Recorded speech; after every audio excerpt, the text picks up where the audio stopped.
Sejam muito bem-vindos mais uma vez ao podlaw.tv. Nesse episódio, eu estou aqui com a presença do Dr. Fernando Botelho, mais uma vez, e nós vamos tratar aqui sobre fato relevante. A divulgação do fato relevante é um dever imposto às companhias de capital aberto, né, principalmente. Mas o conceito carrega certa subjetividade, esse é o ponto central da nossa discussão aqui. Nós vamos tratar o que é realmente fato relevante, quando é necessária a divulgação, se há exceção quanto a esse dever de divulgar, como que é feito o embate quanto ao dever de informar em relação ao dever de sigilo dos administradores. É muito mais aqui que a gente vai conversar. Espero que vocês gostem, deixem nos comentários alguma sugestão de outro tema. E é isso, vamos começar? Vamos sim. Eu acho que esse é um tema extremamente interessante, porque ele está ligado a uma obrigação, que é a obrigação de informar numa sociedade da informação, né? Quer dizer, envolve aí aspectos hoje relacionados com a rapidez, a fluidez da informação e, consequentemente, ao efeito jurídico do fato informado e do fato não informado, né? Então não é propriamente só uma obrigação legal. Eu acho que vale muito a pena ouvir isso, por exemplo, de uma profissional como você, que está no métier da advocacia empresarial e dentro de uma comunidade acadêmica ultra especializada, que é a pós-graduação em planejamento patrimonial e sucessório da Fundação Getúlio Vargas em São Paulo. E eu acho que eu vou fazer aqui, na verdade, é só mesmo um complemento no que diz respeito aos problemas e alguns litígios dessa natureza. E você vai contribuir muito para esse debate, que é essa obrigação de informar o fato no âmbito das sociedades anônimas abertas. Eu estou à sua disposição. Pois é, eu acho que para falar de fato relevante, para falar de tudo, na realidade, a gente sempre volta ao aspecto histórico, né? De onde surgiu essa questão do fato relevante, do dever de informar. E a legislação brasileira, ela é inspirada na legislação norte-americana. Nos Estados Unidos, haviam as chamadas Blue Sky Laws, né? As leis... Blue Sky Laws. Lei do céu azul. Lei do céu azul, que visavam a proteção dos investidores contra fraudes. E essas leis, elas eram estaduais, tem até a lei um exemplo, né? A lei de Kansas, de 1911. É do início do século. É antigo, é coisa antiga.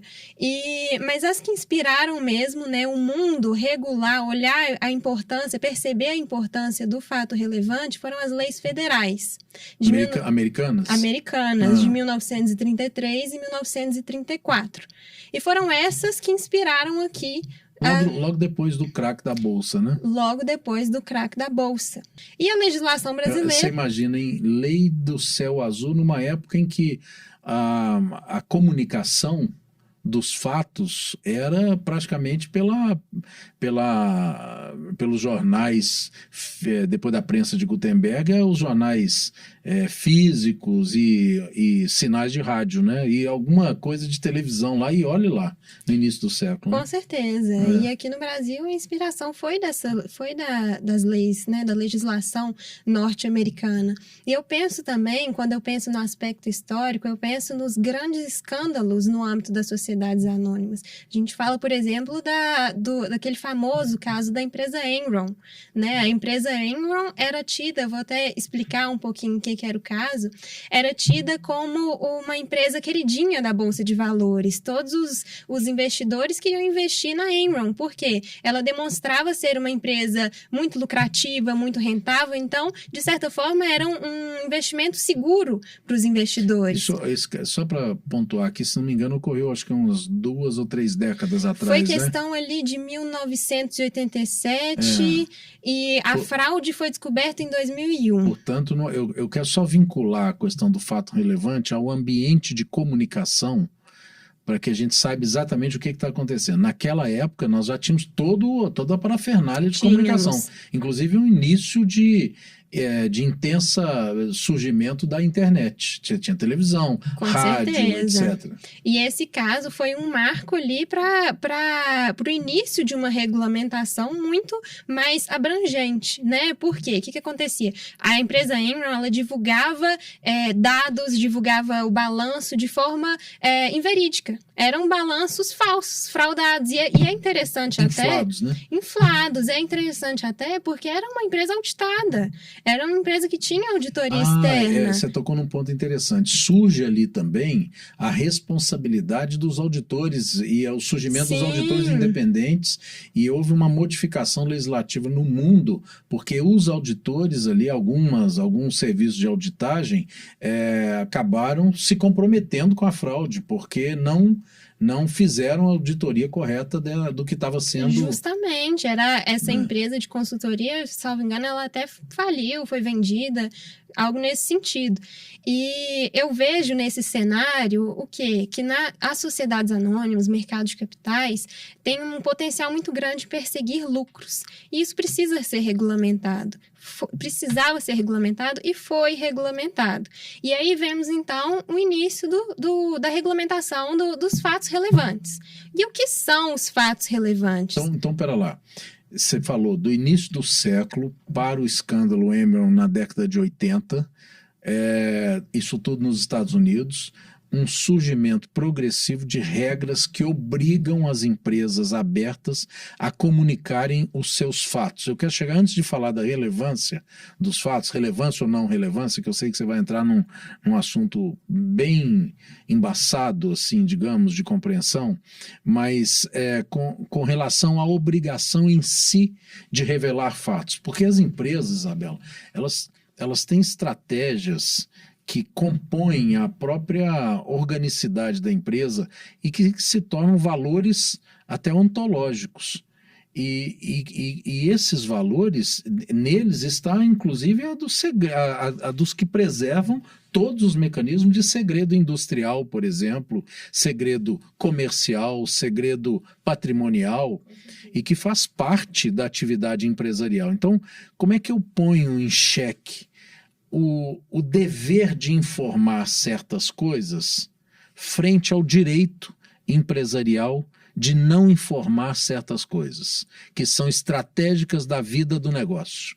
Como é que isso, antes de chegar propriamente na relevância do fato? É o embate, né? É o embate entre o dever de informar versus o dever de sigilo, porque o sigilo não é só um direito, como é um dever, dos administradores. Que, aliás, é um dever dos administradores em proteção da empresa, proteção do capital, que precisa do sigilo, como, por exemplo, o segredo industrial, não é? Ou segredo de negócio. Com certeza. Eu acho que isso também carrega certa subjetividade, tal qual o fato relevante, porque o que diz a lei? A lei diz que o sigilo, ele abarca a informação que for do interesse legítimo da companhia. Mas o que é o interesse legítimo da companhia? Isso carrega também certa subjetividade. Mas me permita, voltando ainda um pouquinho, ficando um pouquinho no ponto da instituição legal de um dever de informar frente a um dever de preservar sigilo e um direito de preservar sigilo. O que aconteceu no caso Enron? O que aconteceu no início do século passado nos Estados Unidos que fez com que esse dever de informar o fato, antes de chegar, repito, na relevância dele, que se estabelecesse na lei? O que houve? Qual é o destinatário disso? Quem é que se quis proteger com esse tipo de instituição? Eu penso aqui, pela lei, são os acionistas, são os shareholders. Mas eu penso de forma mais abrangente. Não são só os shareholders, são também os stakeholders, que são todas as partes interessadas. O que envolve os trabalhadores da empresa, envolve os credores, envolve a sociedade em geral. E eu acrescento, o mercado de valores mobiliários em que uma companhia aberta está inserida. Porque para que o sujeito se torne um shareholder, ele precisa comprar as parcelas do capital. Como ela é uma companhia aberta, ela está vendendo as suas partes beneficiárias, suas ações num mercado de balcão em que eu posso ser um comprador e um acionista amanhã, você pode ser um acionista amanhã. Ela está mexendo com uma economia de mercado, uma economia popular. Então há um direito, há alguns valores que são transindividuais da empresa, eles são valores da comunidade. A comunidade, a comunas, não pode ficar ser tratada como um ente que desconheça as atividades da empresa que está vendendo os seus valores no mercado. É o contrário. A empresa, para vender os seus valores mobiliários no mercado, vender parte do seu capital, vender as suas debêntures, etc., ela precisa dar ao mercado, que é onde estão as pessoas que vão investir, toda a informação sobre os seus fatos. E isso é que conflita com o seu direito de não precisar demonstrar fatos que são estratégicos e sigilosos. Acho que é ali que está o ponto de fricção entre uma obrigação instituída nesse período, sobretudo com o escândalo da Enron, com o direito de preservar a estratégia ou segredo de negócio. Isso abre brecha também até para uma certa manipulação do mercado, porque eu posso falar que um fato ocorrido na empresa, do meu interesse de divulgação para o mercado, é relevante, sendo que não é. E eu divulgo aquele fato para manipulação do mercado a pretexto de ser um fato relevante. Bom, então você deu um passo a mais antes da gente analisar a relevância do fato. É a genuinidade do fato. Como eu tenho uma obrigação legal de informar o fato ao mercado em que eu comercializo as partes do meu capital, porque eu sou uma empresa aberta, porque se eu não fosse eu não teria essa obrigação, mas eu sou uma empresa aberta, eu estou lidando com uma economia popular, uma economia de mercado, uma economia, portanto, que precisa ser protegida, ela que é a destinatária dessa obrigação, eu preciso dar toda a informação necessária desse fato. Eu preciso dizer o que está acontecendo. Eu me utilizo dessa obrigação para divulgar fatos de indução do mercado.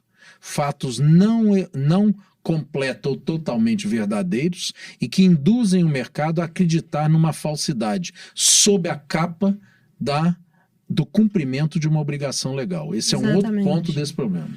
Exatamente. Até porque gera responsabilização. A responsabilização por não emitir a comunicação do fato e a responsabilização por emitir a comunicação do fato não genuíno que induza mercado, não é isso? Exatamente. Mas voltando para a regulamentação, né? Aqui no Brasil, acho que as principais normas, né, que tratam sobre isso, nós temos a Lei de S.A., que é uma lei antiga, de 1976, é a Lei 6.404.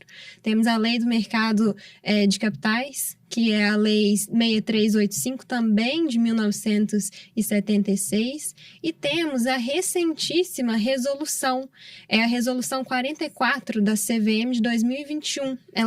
Só acrescentar, quanto à Lei do Mercado de Capitais, nós temos a lei que prevê os crimes contra o mercado de capitais, né? Isso. Aliada à lei de lavagem de dinheiro. Essa resolução recente da CVM, ela veio para substituir a instrução CVM 358. O que ela dizia? Que era de 2002. Pois é, aí que tá.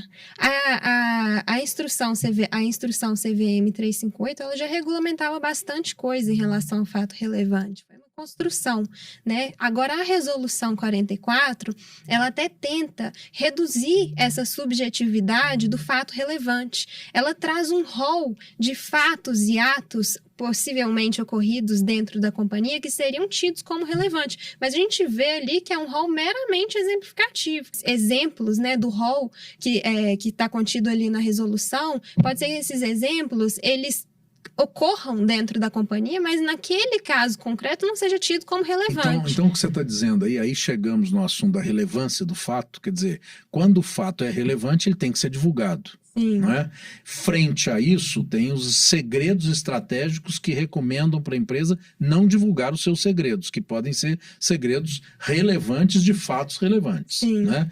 Então, a norma CVM, não é isso? Isso, é a resolução 44 da CVM.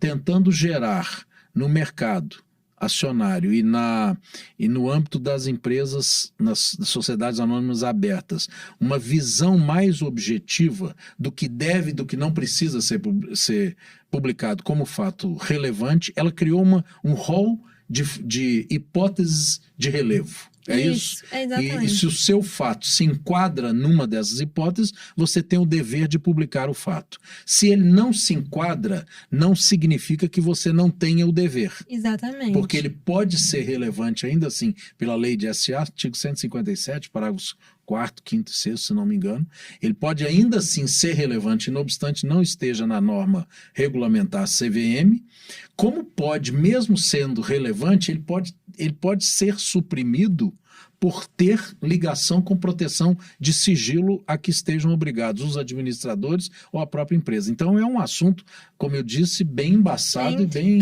intrincado. Exatamente, né? Não necessariamente porque está no rol é que vai ser naquele caso relevante, né? É algo a ser analisado, até porque o que acontece? Para ser tido como fato relevante, o que determina a lei, a jurisprudência, o fato ele tem que influenciar, ele tem que alterar de alguma forma a decisão de investimento do acionista, de compra e venda. Tá. Justamente porque o acionista é o destinatário. Exatamente. Mas como que é feito essa análise? Porque concorda que é uma análise a posteriori? Porque como que antes de divulgar o fato relevante, você vai saber se aquela informação vai influenciar na compra e venda e muito do subjetivo. acionista? Muito subjetivo. Até pela volatilidade do mercado acionário, de modo geral, você não sabe, por exemplo, em que proporção que isso pode influenciar ou não, né? Exatamente. E que tipo de benefício ou de malefício a informação pode provocar. E esse juízo é feito por quem? Pelo próprio administrador? Aí é que tá. A responsabilidade, claro que tem outros responsáveis, né? A lei determina ainda outros responsáveis além do administrador, mas o administrador é o principal responsável. Ele deve fazer essa análise. Que tipo de responsabilidade que ele tem? Temos várias responsabilidades. O administrador tem responsabilidade civil, tem responsabilidade administrativa perante a CVM, tem responsabilidade penal. Então, penal, inclusive, ligada aos crimes específicos ou crimes especiais contra o mercado acionário, né? Sim, e contra a economia popular também. E essas responsabilidades justificam também a regulamentação, né? Para que elas sejam efetivas. E para que o mercado não seja manipulado e para que esses escândalos que a gente já viu na história, porque não é só o da Enron, tem outros, não ocorram novamente. O escândalo da Enron, ele é muito agressivo, né? Ele é uma fraude. Mas eu sei que você sabe também, que o mercado não é feito de fraudadores, né? Não. Ele não é feito necessariamente de fraudadores, ele não é nem majoritariamente composto por fraudadores. Então, no dia a dia das empresas, esse é um problema crucial, porque você tem a obrigação legal sob pena de responsabilidade e, às vezes, não há a necessidade dessa publicidade tão expositiva da empresa assim, ou o contrário. Às vezes você desconsidera essa relevância publicitária e ela tem que ser feita sob pena de responsabilizar. É até preocupável a regulamentação exagerada, Sim, não há porque dúvida, não há o dúvida. administrador, para um sucesso da empresa, ele tem que correr riscos. E qual administrador, qual diretor que vai querer correr riscos sob como que eu posso dizer? Sob o risco de uma punição tão grande? Porque... Talvez, o que você acha? Talvez fosse o caso da norma regulamentar não ser só exemplificativa, mas ela ser exaustiva. É a única forma de você garantir. Se não está nas hipóteses legais, não há obrigação. Se está nas hipóteses, porque isso, tudo bem que você com isso você acaba deixando de fora algumas hipóteses que podem surgir e que seriam relevantes para o mercado, mas se o órgão regulador do mercado, que é a CVM, não promove a definição objetiva, não serão as empresas, os seus jurídicos, o seu corpo diretivo é que vai definir no universo fenomenológico em que ela está inserida o que deve e o que não deve ser, o que tem relevância e não tem para ser publicado, não é isso? Até porque, por exemplo, a responsabilidade administrativa ela é de mera conduta. Não divulgou o fato relevante, a responsabilidade. Isso é terrível. Os crimes de mera conduta parecem, a priori, principalmente para o leigo, que é a coisa menos comprometedora, porque ele dispensa o resultado, mas é o contrário, ele já incrimina pela conduta. Exatamente. Não precisa do resultado para incriminar. Exatamente. Sabe?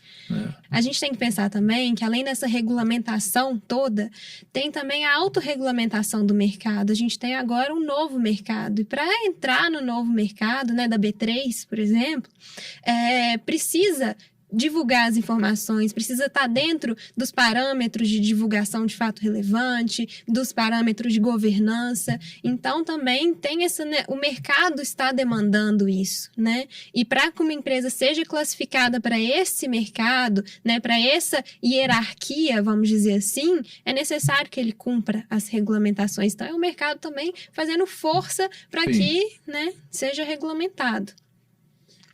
Ou seja, é uma obrigação ligada, como nós falamos no início, ao cenário de comunicação. Um cenário de comunicação numa sociedade da informação em que a comunicação é instantânea, em tempo real, ela interfere. Então, um fato relevante publicado hoje, às 6 horas da tarde, ele interferirá na abertura do pregão de venda, de comercialização de valores imobiliários amanhã de manhã, sem falta, e, consequentemente, a comunicação é de fração de segundos. Então, a decisão é uma decisão realmente angustiante.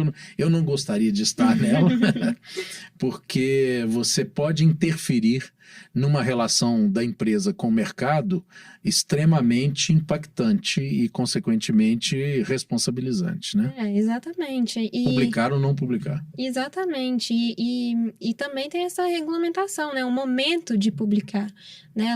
A CVM, ela regulamenta que deve ser antes do início ou então após o encerramento do pregão. Justamente por isso. Inclusive, nós temos até aquele seguro, que é aquele de proteção aos diretores. Seguro empresarial. Esse seguro empresarial. E a gente pode dizer que a garantia securitária ali, né, adquirida, ela não abrange a responsabilidade dos administradores pela não divulgação ou divulgação equivocada há apólices, do fato relevante. Há apólices, inclusive, que fazem constar isso como cláusula de não indenizar, né? Quer dizer, não indeniza essa responsabilidade. Porque é considerado doloso, né? Se for doloso, né? Agora, a investigação disso é uma investigação abrangente, fática, comporta né? avaliação de mercado e vai de caso a caso, né? Eu acho que é essa a nossa conclusão, né? O fato relevante é algo subjetivo que deve ser analisado cuidadosamente, caso a caso, conforme as características da companhia, o mercado de atuação da companhia. E é isso, sempre priorizando proteger os chamados shareholders, que são os acionistas, mas sem que isso prejudique os interesses da companhia, que são legítimos, né? Bem, eu acho que o recado está dado, o alerta está feito. Um vídeo curto, mas acho que esse era o propósito. Era o propósito de hoje. Então é isso, muito obrigada. Se inscrevam no nosso canal, deixe no seu comentário suas sugestões, nós estamos aguardando suas críticas e continue nos acompanhando nas redes sociais e por aqui. Nos vemos na próxima. Tchau, tchau. Tchau.